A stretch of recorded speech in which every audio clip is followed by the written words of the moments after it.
Okay, think about this for a second. How would you teach an AI to understand not just one book, but an entire creative universe? I'm talking about the whole shebang. Everything from a master storyteller like Stephen King. It's a huge, huge task, and it really boils down to one massive question. Right?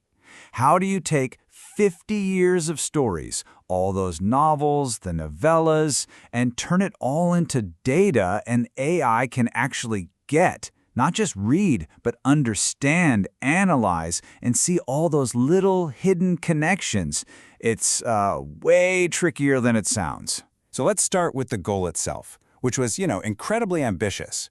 The idea was to catalog this entire literary world just to see what kind of new stuff an AI could dig up. And listen, we're talking about a mountain of material here.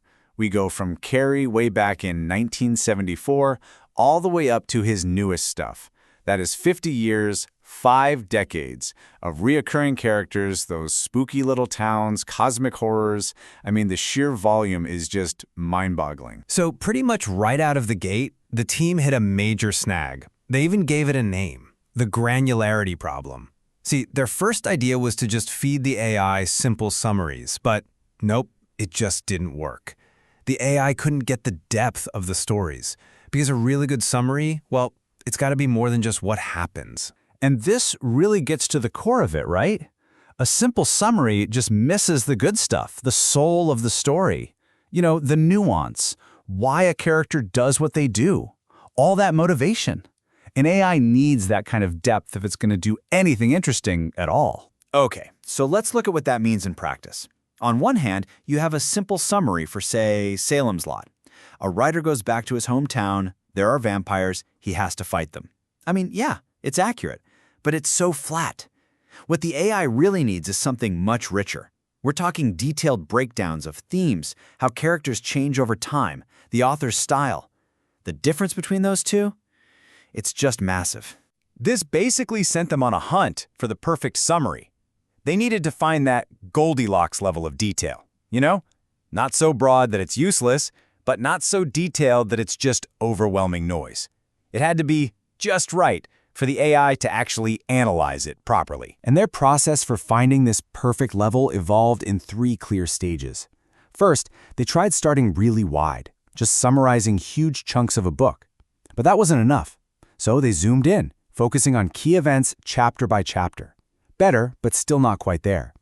Finally, when even that didn't cut it, they had to go, practically microscopic. So step 1 for a monster of a book like The Stand, they tried breaking it into its 3 main parts. You've got Captain Trips, the big plague and collapse, then On the Border, where everyone starts grouping up, and finally, The Stand, the big showdown.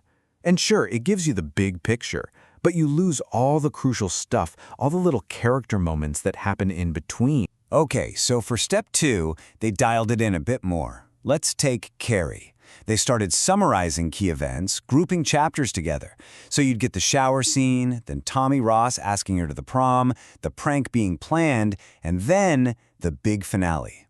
It's definitely better, right? More detail, but it was still missing that connective tissue that holds it all together. And that brings us to the breakthrough. Step 3, the scene-by-scene breakdown. Look at this example from The Stand. The summary isn't just, they got to the mountains. No.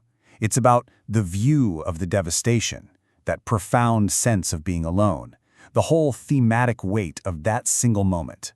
This was the level of detail the AI was starving for. But here's the really interesting part. The team's biggest discovery wasn't just about how much detail to include. The real secret sauce, the true solution, was in the process. It was all about how they created that detail. They figured out this method they called collaborative iteration, and honestly, this changed everything. It wasn't about just letting the AI run wild. It was a partnership. Think of it like a loop. The AI creates a summary, a human expert reads it, gives feedback, and sends it back to the AI to get better, over and over. That's how you make sure it actually captures the soul of the story. Because at the end of the day, automation by itself just couldn't crack it. What this whole project proved, beyond a shadow of a doubt, is that you absolutely need a human in the loop. You need a person with real judgment who can spot the nuance and make sure the AI isn't just, regurgitating plot points. It has to understand what they mean. So, after all that incredible effort, you have to ask, was it worth it? What was the payoff? Well, what they ended up with was this amazingly detailed, human-guided dataset that just blew the doors off what was possible with literary analysis. And this is where it gets really cool. With data this good, you can do things that would be almost impossible for one person. Imagine tracking a theme like addiction or isolation across all of his books, or analyzing a character's journey, like how Father Callahan from Salem's Lot shows up again and changes in the Dark Tower. You can ask these really deep, complex questions, like how do these two books really connect, and get back genuinely insightful answers. It's a whole new way to see a universe we thought we knew. So all of this leaves you with a pretty amazing question, doesn't it? They did this for Stephen King's universe, but you could apply this to any massive creative world. So I'll leave you with this. If you could pick any universe to deconstruct like this, maybe Middle-earth, maybe the MCU, maybe Terry Pratchett's Discworld, which one would you choose? And what kind of hidden secrets would you be hoping to find?